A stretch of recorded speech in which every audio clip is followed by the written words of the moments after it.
Donc maintenant pour la mise en cache de notre simulation, je vais revenir au niveau de mon pyro.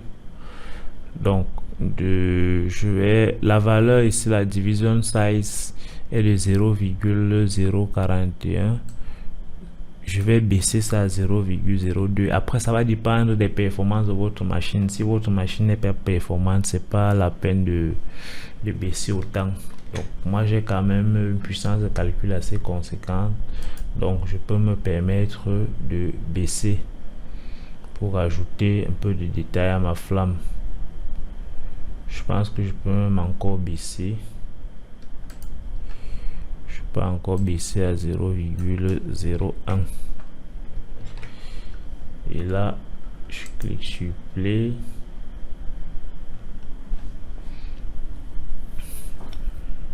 Voilà. Donc, quand je suis content de la simulation de ma flamme, peut-être que je vais rajouter un peu de viscosité. Ici, je vais rajouter un peu de viscosité à 0,3 et baisser le buoyancy lift à 0,4.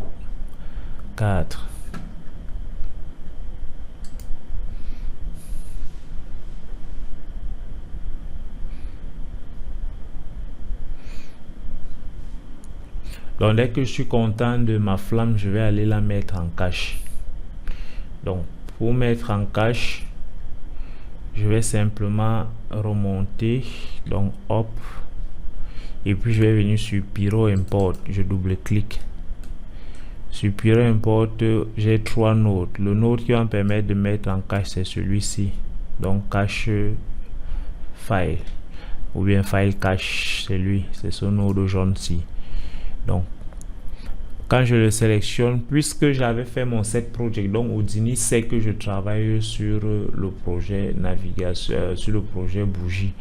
Du coup, je vais venir et puis je n'ai même pas besoin de modifier ceci. Si je travaille, ce n'est pas fait un set project, alors j'allais devoir revoir ces paramètres. Mais ayant fait mon set project, je n'ai rien à toucher ici. Tout ce que je vais venir faire, c'est est-ce que je veux qu'ils mettent en cache toute cette zone-ci, donc mes 240 images?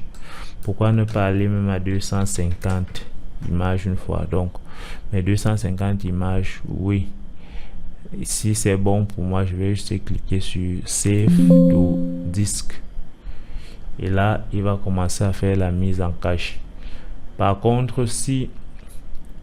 Et là, vous avez vu que la mise en cache allait très vite sur les 50 premières images parce que j'avais déjà la barre bleue chargée là. Cette barre bleue là signifie que Houdini stockait déjà la simulation dans cette zone-ci, stockait ça dans mes RAM.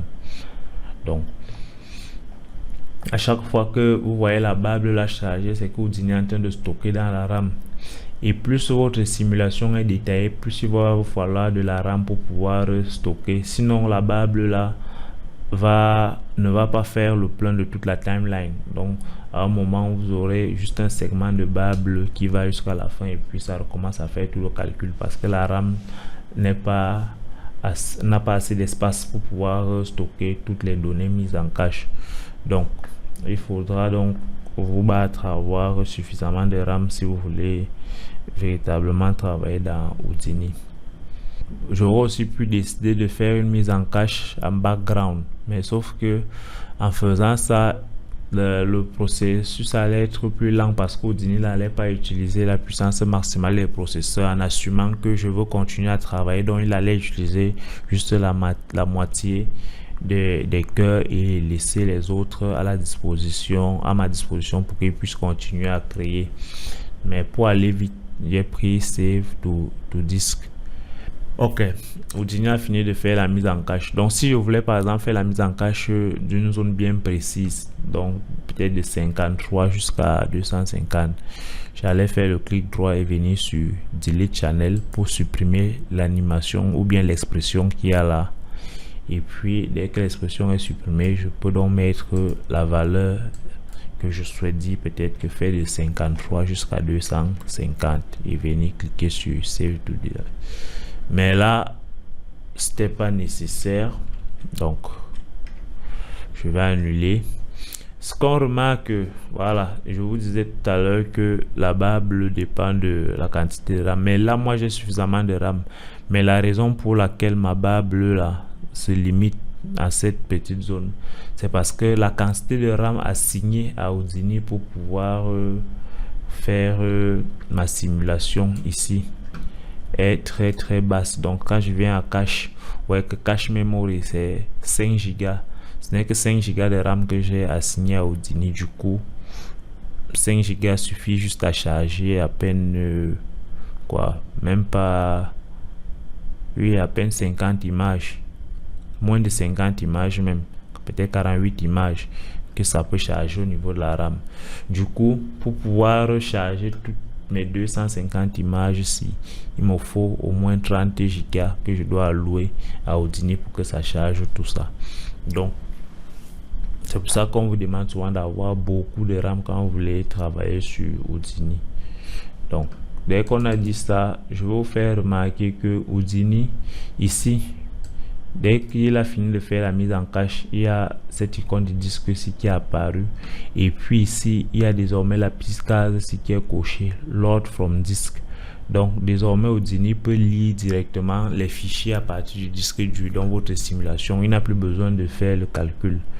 Du coup, je peux revenir à Hop ici, je peux sélectionner mon Autodoc Network. Dans simulation, je clique sur Reset Simulation, donc pour annuler, ça va effacer le bleu qui est chargé ici, donc qui est sauvegardé dans le disque, mais ça prend du temps parce que je suis loin ici. Disons, je reviens à la première image et je clique sur Reset Simulation, ça efface tout. Une fois que c'est effacé, je vais désactiver le cerveau ici. Donc dès que je désactive ça, Houdini ne fait plus de simulation. Donc ce qu'il va faire maintenant, c'est juste lire ce que j'ai sauvegardé dans le disque dur ici, et sachant que j'ai Load from Disk qui est coché, donc désormais il ne fait plus de simulation. On va juste se contenter de lire ce qui a été simulé avant. Et là j'ai l'impression que il ne lit pas les éléments.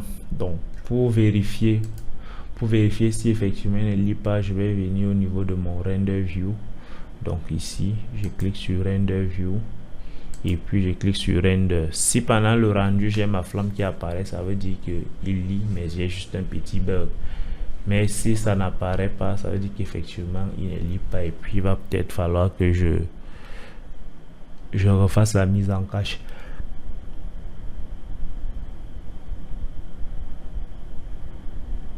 Oh, stop, revenir, qu'est-ce qui ne va pas? Hop,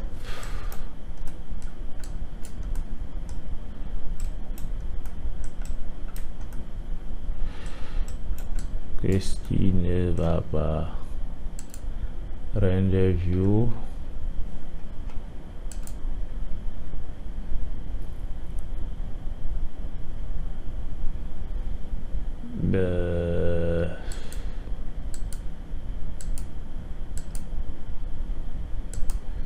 c'est quoi son problème?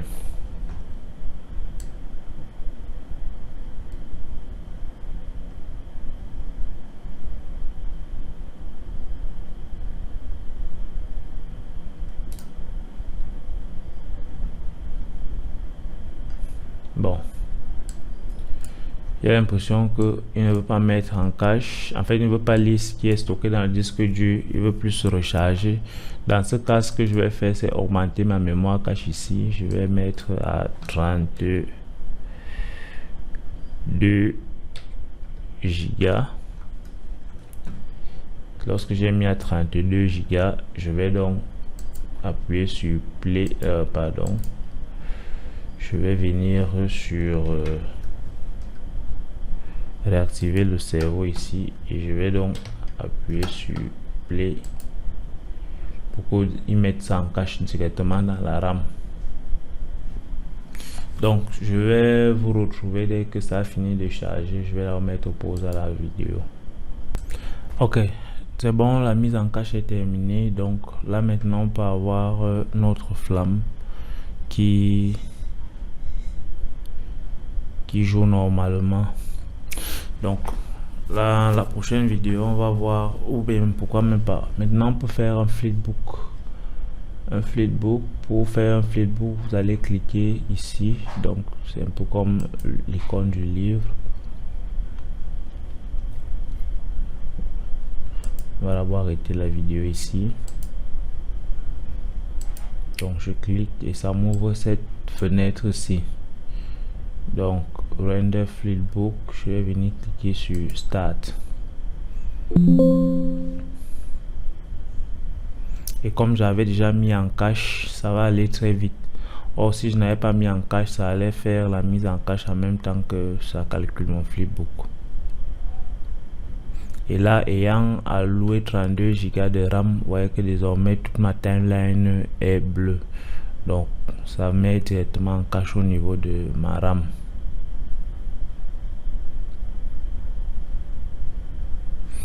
Et donc le flipbook va me permettre de voir à quoi va ressembler ma simulation en temps réel.